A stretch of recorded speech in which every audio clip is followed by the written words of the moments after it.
Decidos. Qué bueno. Es muy importante que estemos bien. Es muy importante que le agradezcamos a Dios, nuestro Señor.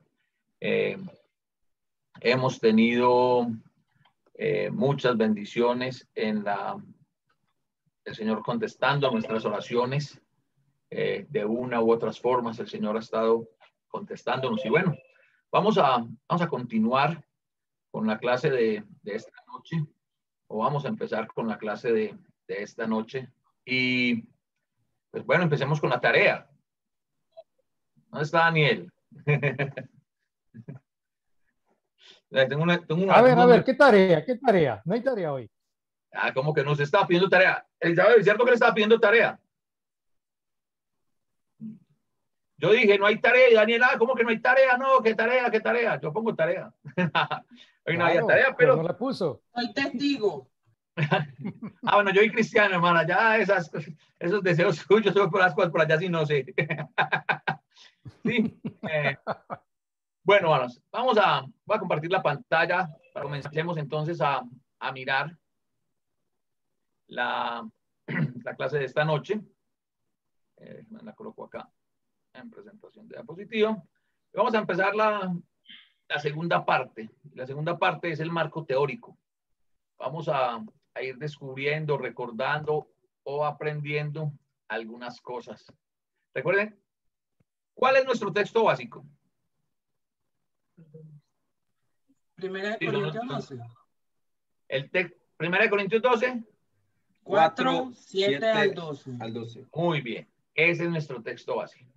Entonces, como estamos estudiando un texto en Corintios, vamos a mirar, a recordar, si esto funciona, allá, marco histórico. La historia de la ciudad de Corinto. La ciudad de Corinto pertenecía al imperio griego y se encontraba en un punto estratégico de comercio y se convirtió en una de las ciudades más importantes. Esto es lo que nos dice el autor Simón J. Kismer en su libro Comentario del Nuevo Testamento a la primera epístola de los Corintios del año 1998. Vamos a mirar qué era Corinto. En su obra La Ilíada, Homero hace mención de la ciudad de Corinto. Esto significa que la ciudad se remonta por lo menos al segundo milenio, es decir, a 2000 años antes de Cristo. Su influencia se dejó sentir en toda la península, en el istmo y en gran parte de Grecia central, por ser una ciudad atractiva desde el punto de vista económico. Corinto llegó a la cima de su poder en el siglo VII y fue Periandro. ¿Quién era Periandro? Daniel, esa era la tarea. ¿Quién era Periandro? Asumo que un historiador. ¿Quién te dijo que era un historiador? No, entonces sería un gobernante, parece. Un gobernante. Dice, quien fue el segundo gobernante de Corinto en el siglo VII antes de Jesucristo. Hijo y sucesor de Cípeselo y uno de los 7 sabios de Grecia. Periandro era uno de los 7 sabios de Grecia, quien fomentó la influencia económica de Corinto, equipando a los pequeños barcos para que pudieran transitar por el istmo. Pero durante los 2 siglos que siguieron, Corinto tuvo que vérselas nada más ni nada menos que con Atenas. Y Atenas era un poderoso rival. Después vino el conflicto bélico de Atenas y Esparta, en la llamada guerra del Peloponeso. El Peloponeso o Morea es una península en Grecia unida al continente por el istmo de Corinto, que actualmente está cortada por el canal de Corinto. Entonces, ¿ustedes recuerdan la película 300? ¿Sí, alguien vio la película 300? No la vi, pero sé. Esto es Esparta. ¿Sí recuerdan? ¿Sí recuerdan? Espartanos. Los espartanos. ¿Cómo se llamaba el líder de los espartanos? ¿Espartaco no era? Leónidas. Leónidas, este muchacho y la vio, sí, ¿cuál Espartaco? ¿Sí? Ok, esa guerra que se relata en la película 300 hace parte, fue una de las batallas de la guerra que se libró en esta península, todo pues con Grecia. Esa guerra tuvo lugar entre el 431 y el 404 antes de Cristo, y Corinto tomó partido a favor de Atenas. La guerra debilitó tanto a Atenas y a Corinto que Filipo II de Macedonia logró conquistar Corinto en el año 338 antes de Cristo. Su hijo, Alejandro el Grande, ¿quién era Alejandro el Grande? Alejandro Magno, el que conquistó todo el mundo hasta ya sus 33 años. Exactamente, el mismo Alejandro Magno utilizó a Corinto como centro de comercio y de atracción turística.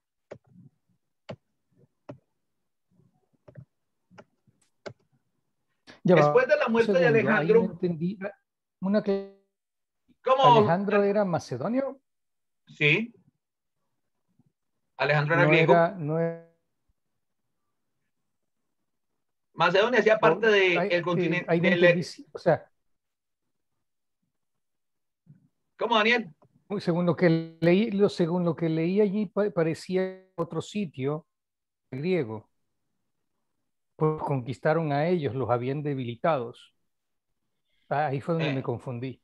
No. Corinto, okay. Una guerra entre Esparta y Grecia. Correcto. ¿Sí? Que los debilitó. Corinto tomó partido con Grecia. Como todas las guerras, pues, tanto Grecia y Corinto quedaron muy debilitadas, y Filipo II de Macedonia reconstruyó Grecia y Corinto hasta que llegó Alejandro Magno y volvió el imperio griego lo que lo convirtió a Grecia en el gran imperio griego, ¿cierto? Amén. Okay. Ya claro para todos. Estamos acá.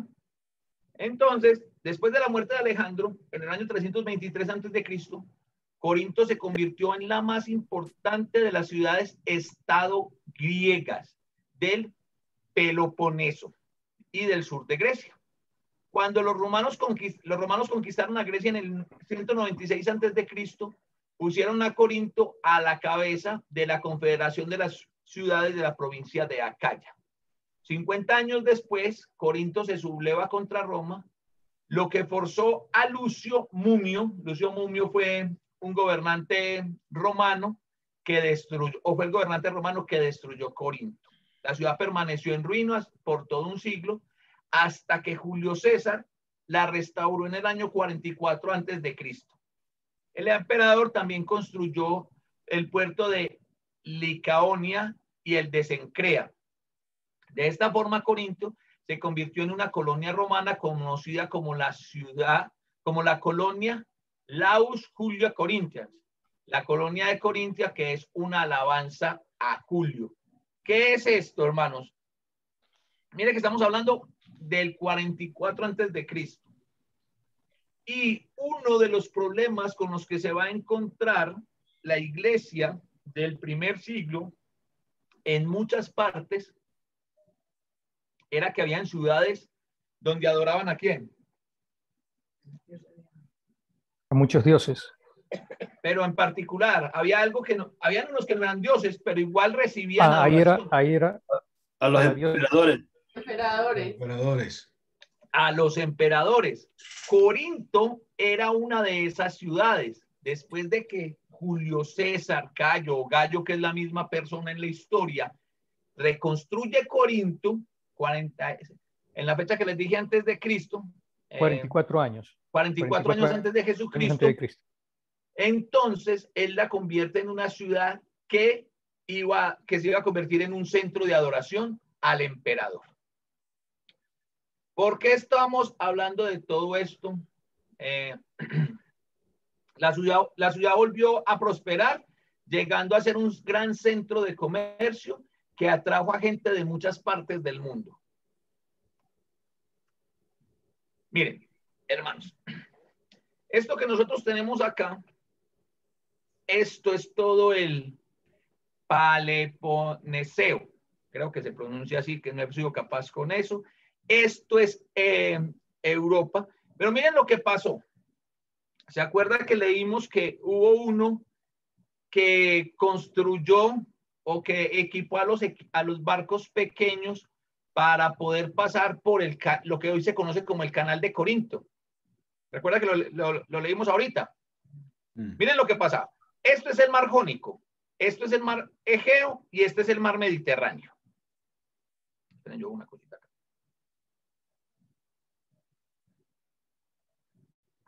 ¿Sí? Entonces, miren lo que pasaba. Venían los barcos con mercancía y tenían que entrar al Golfo de Corinto. Este es el Golfo de Corinto. ¿Están viendo el cursor? Pero esos barcos, si querían ir a Atenas, ¿qué tenían que hacer? Devolverse y navegar alrededor de todos estos cosas para volver a entrar acá, o sea, salir del mar Jónico, entrar al mar Mediterráneo y llegar al mar Egeo para poder llegar a Atenas, que era el otro gran centro. Este hombre lo que hizo fue lo que hoy conocemos como el Canal de Corinto, unir el mar Jónico con el mar Egeo. Lo que pasa aquí con el Océano Atlántico y el mar Caribe en el Canal de Panamá. ¿Sí? Entonces, eso fue lo que hizo grande a Corinto. ¿Por qué? Porque ya las embarcaciones podían venir por el mar Egeo hasta Atenas y aquí salir en unas embarcaciones más pequeñas y cruzar el canal para Corinto y viceversa por los que llegaban por el mar Jónico. ¿De acuerdo?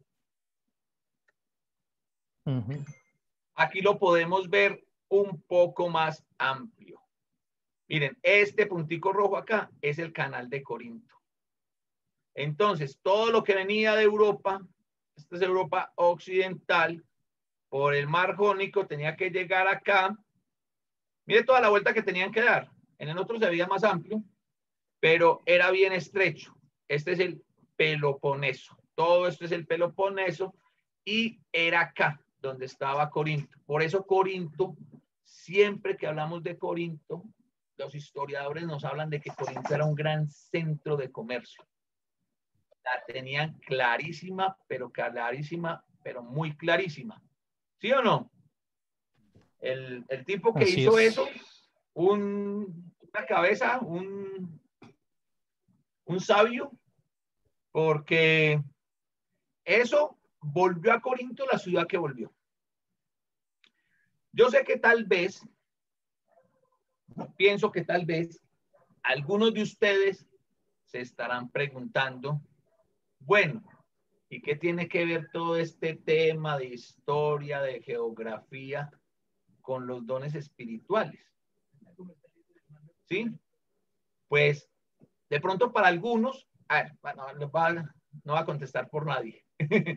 Levanten la mano los que creen que eso tiene alguna relevancia en el estudio, en el curso. Yo. Ahí me dieron unas vocecitas de apoyo. Los otros dejaron morir, o sea, como que, o sea, algo viene profe, por allí.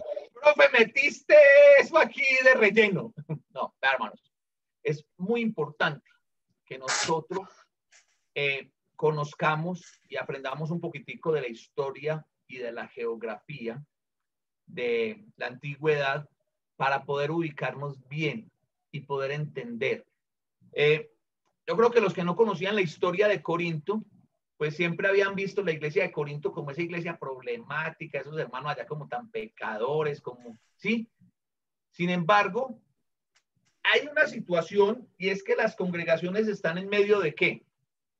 Nuestras congregaciones están en medio de ¿qué? De unas ¿qué? Vivimos. ¿Sí? De unas comunidades, ¿o no? Sí. Todas las congregaciones del mundo están rodeadas de unas comunidades. Y esas comunidades como tal tienen unas creencias, unas costumbres, unas creencias que pueden estar mucho más arraigadas o llevar más tiempo en la historia de la comunidad que nuestro pensamiento y nuestra creencia cristiana. ¿Sí o no? Sí, señor. Pensemos en... Giomer, ¿estás por acá? Sí. Hermana Giomer, por favor, abra el micrófono que le voy a hacer una preguntita. Sí, hermano, sí, señor. Cuénteme una cosita. ¿Qué es más tradicional en Girardota? ¿El templo dedicado al Señor Caído de Girardota o una congregación de la Iglesia de Cristo? El templo del Señor Caído. Uf. Yo no sé la gente por qué creen en el Señor Caído. Está caído y no se ha podido levantar. Entonces, ¿para qué creen en él? No puedo parar. ¿Cierto, no? Así Entonces, es. eso que nos pasa a cada uno de nosotros en nuestras comunidades es lo que le pasaba a la iglesia del primer siglo. Entonces nosotros ahora vamos a poder entender, conociendo qué era Corinto, se las voy a colocar así de fácil. Va a ser un paralelo. ¿Cuántos de ustedes conocen Ciudad de Panamá? Levanten la mano los que conocen Ciudad de Panamá. Ok. Ciudad de Panamá tiene algo muy especial. El comercio. ¿Y qué es lo que pasa? Que uno en Colón, que queda unas 2 horas y media en carro, en bus, desde Ciudad de Panamá, cualquier persona puede comprar sin impuestos lo que quieras en las cantidades que quieras. Los compras sin impuestos. Eso ha hecho a Panamá un centro de ¿qué? Un gran centro comercial. ¿Sí? Y cuando nosotros pensamos en el comercio ¿qué atrae? Dígame, ¿qué atractivo? ¿Qué atrae el comercio? Inversiones, gente. Turistas. Inversiones. Inversionistas. Turistas. Turistas. En lugares. Comerciantes. Diversidad. ¿Qué dijiste, Dil? Diversidad. Dinero. Sí, señor. Y cuando metemos el dinero, cuando entra el dinero aquí en la conversación, pues también entra gente que ha hecho, quiere hacer dinero de mala forma. ¿Sí? Eso era lo que pasaba en Corinto. Ese es el contexto histórico en el que nosotros nos tenemos que ubicar. ¿Qué eran ellos? ¿Por qué fue que la iglesia en Corinto, cuando empezó a recibir los dones del Espíritu Santo, no estaban impactando como deberían de impactar en la sociedad de Corinto? Para nosotros es muy fácil, hermanos. Acá, 20 siglos después, 21 siglos después, sentarnos en la silla del juez y decir a esa gente en Corinto cómo eran ellos. Pero ¿qué sabe usted de cómo vivían ellos? ¿Conocía usted toda esta historia y todo lo que eso traía? ¿Ustedes saben qué hizo grande al imperio griego? Perdón, ¿cómo era la pregunta? ¿Saben qué hizo grande al imperio griego? ¿Qué hizo grande el imperio griego? ¿Qué hizo grande al imperio griego? ¿Qué hizo que Alejandro el Grande o Alejandro Magno a los 33 años hubiese conquistado el mundo conocido? La cultura, las universidades.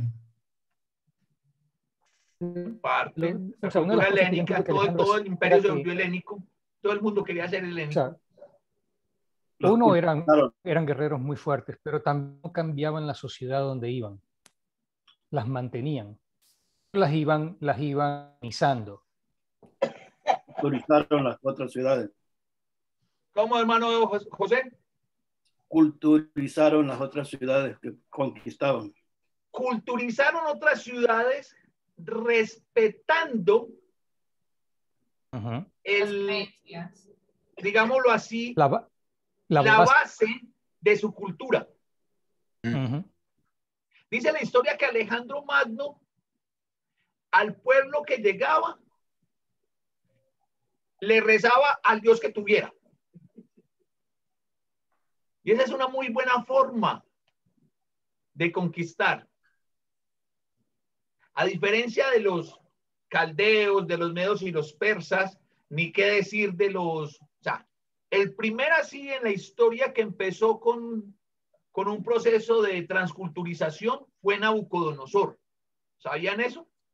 Cuando Nabucodonosor se lleva, ¿a quiénes fueron los primeros cautivos que llevó por eso Nabucodonosor por a eso se llevó a la Babilonia? mejor gente, por eso se llevó a la mejor gente de Israel, se la llevó para Los hebreos. su palacio, para que trabajaran ¿Sí? para él. Ok, pero ¿qué orden dio para ellos? Esclavícelos, denles palo. No. Darlos, estudiarlos. En todo lo que es la lengua y la ciencia de los caldeos.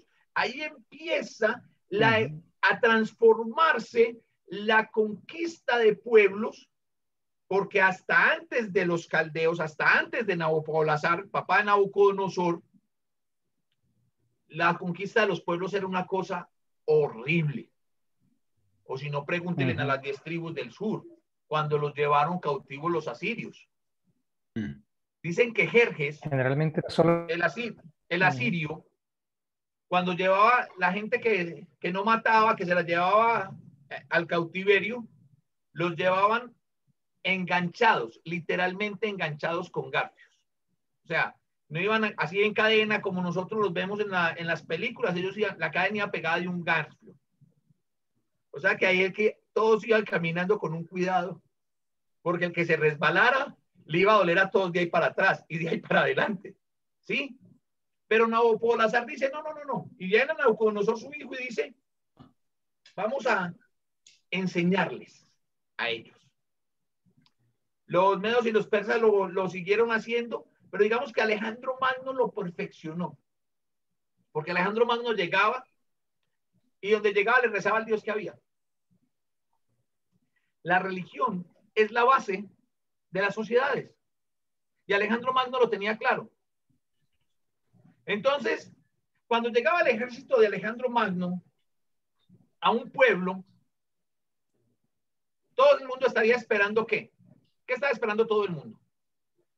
La violencia, el pillaje, todo eso. Y Alejandro llegaba a buscar el templo. Y entraba y miraba cómo era la forma en que ellos adoraban y adoraba a ese Dios. Se hacía uno de ellos. ¿No?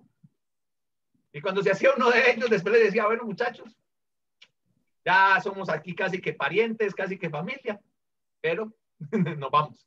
Y la gente salía contenta. La gente era feliz que les conquistara el imperio griego. La gente estaba fascinada con la cultura griega, pero eso fue. Entonces, por eso es importante que nosotros entendamos el origen histórico de dónde está.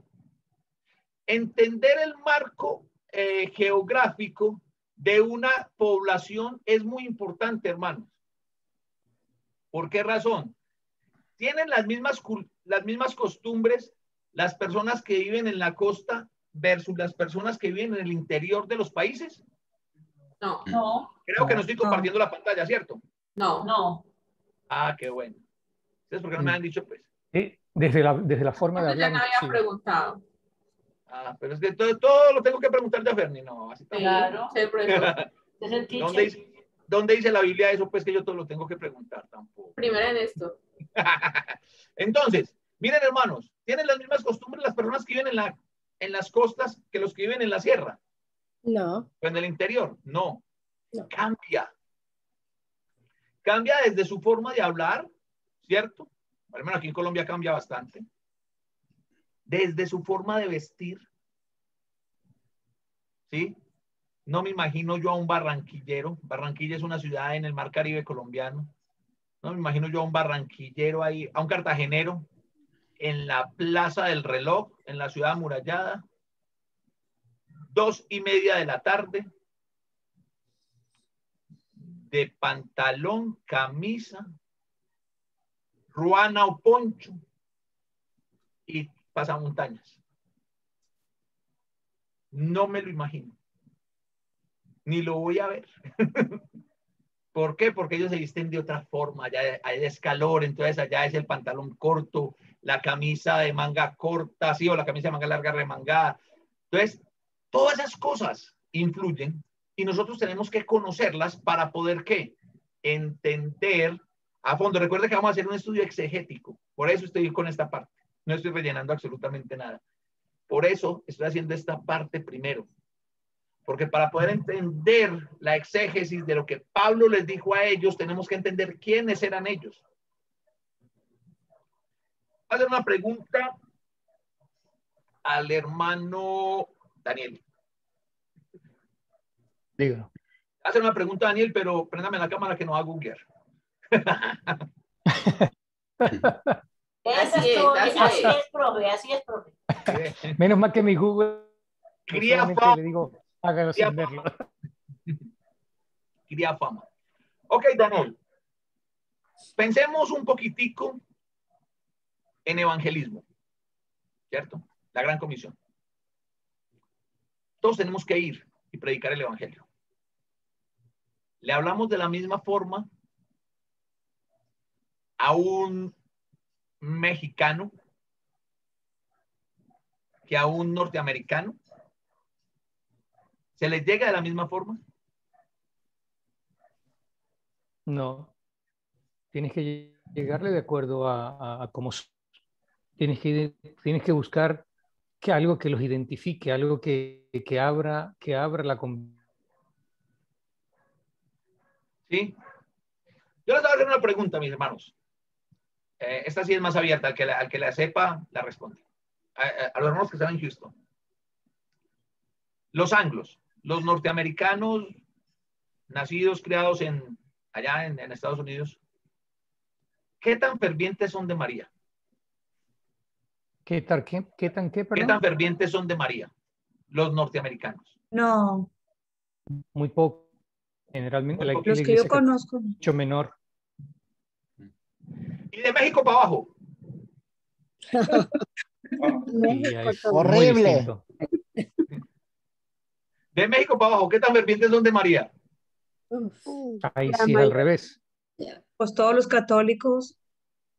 ¿Y qué tantos? Bueno, muy bien. Dijeron todos los católicos.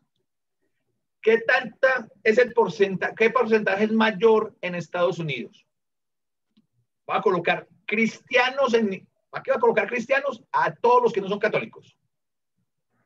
Es un porcentaje mayor, los cristianos o los católicos. Los cristianos. En Estados Unidos, cristianos. ¿Y en Latinoamérica? Al revés. Al revés. ¿Y por qué? ¿Y por qué? Por la conquista de los españoles. La cultura. Por la conquista de los españoles. Así es.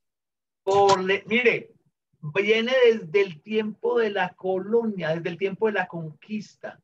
De México para abajo fueron los españoles, que eran ¿qué? Católicos. Católicos. ¿Sí? Era don Fernando y doña Isabel los reyes católicos. Entonces, ¿qué enseñanzas trajeron los españoles? Catolicismo. El catolicismo. Pero Norteamérica lo conquistan los ingleses. En Europa es más el cristianismo en general que el catolicismo. Hasta en la misma Italia. Hasta en la misma Italia, para que lo tengan en cuenta. Entonces, si nosotros no sabemos eso, ¿cómo podemos llegarle a las personas? Nosotros, en Latinoamérica, hemos tenido como tema de evangelización la barbarie siria. ¿Y cuál es la barbarie siria? Cuando hablamos de evangelización. Ustedes son brutos, ustedes no saben, ustedes son pecadores y se van a condenar todos por idólatras, porque ustedes le rezan a la Virgen, porque ustedes le rezan al Santo y usted está equivocado por esto y esto. O sea, nosotros somos los que tenemos la verdad y estamos sentados en la absoluta verdad. Y todos los que no están con nosotros, infierno piso 3. ¿Sí? No. ¿Qué hicieron ¿qué podemos aprender nosotros? Si esto es una cuestión cultural y nosotros queremos impactar en la cultura, ¿será que nos funciona más la barbarie asiria o el carisma helénico? ¿Qué creen ustedes? ¿Qué ha dicho la historia? ¿No qué creen ustedes? ¿Qué ha dicho la historia? Carisma helénico. Carisma helénico. Helénico. ¿Quién recuerda el imperio asirio? Una violencia. ¿Quién lo recuerda? Pero Mencióneme nadie, no se acuerda, muy poco. un grande del imperio helénico, perdón, del imperio asirio. Asurbanipal. Asurbanipal, Jerjes, talentos. O sea, todos los que estudiamos la Biblia, ¿no? todos los que nos toca estudiar la historia del Antiguo Testamento. Sí. ¿Y alguien me puede mencionar algún grande, alguien importante en la cultura helénica? Alejandro. Alejandro el Magno. Alejandro. Entonces, hermanos, quiero que pensemos en esto. Aprendamos de la historia. Ok, tampoco estoy diciendo que nos vamos a ir mañana, vamos a buscar un templo católico. Adorar otros dioses allá. Vamos a ir a confesarnos y sí, a rezar allá. Sí. Pero lo que estoy diciendo es, entendamos un poquitico más y busquemos lo que nos une. De ahí. Por ejemplo, Pablo llegó así. Ustedes adoran a este Dios, el Dios que es desconocido. A ese es el que yo adoro. Exactamente. Es muy real esa apreciación. Entonces, hermanos, es importante que nosotros comprendamos la historia. Porque para nosotros poder entender lo que está ocurriendo, esa historia que nosotros vemos en las páginas de la Biblia está rodeada de una cultura y de una historia muchísimo, muchísimo más antigua. Entonces, así como nos pasó a nosotros, o como nos pasa a nosotros en la actualidad, que llegamos a partes donde, encontramos todo el mundo que es de una determinada religión. Yo recuerdo cuando estaba en la escuela bíblica en Ecuador, me pasaron los dos extremos. En una comunidad, todos eran católicos, todos. O sea, allá no había un, se lo voy a poner así, no había un salón del reino de los testigos de Jehová. No había uno, todos eran católicos. Curiosamente, el pueblo vecino no tenían templo católico.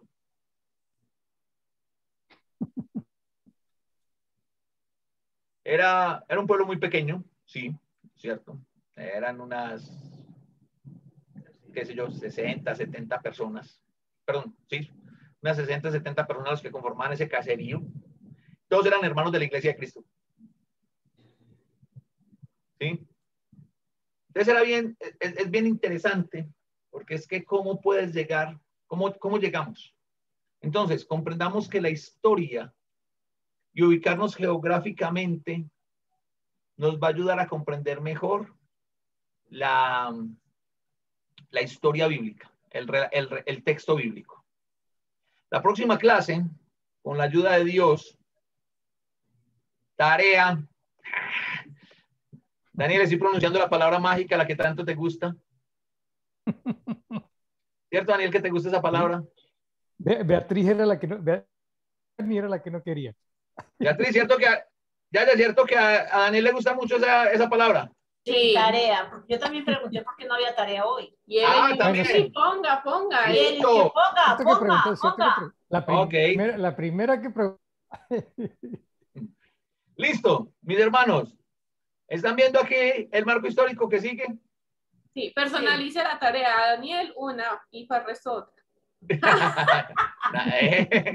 No. Bueno, hermanos, investiguen un poquitico sobre los inicios de la iglesia en Corinto. Investigan un poquito sobre los inicios de la iglesia en Corinto. Esa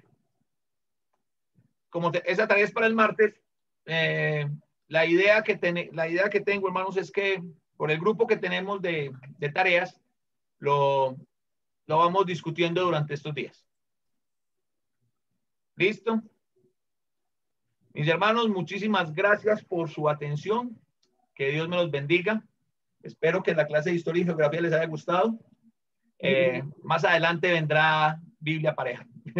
Ahorita vamos a quedar un poquitico en la historia. Necesitamos entender esto primero. Listo, Dios me los bendiga, hermanos. Amén.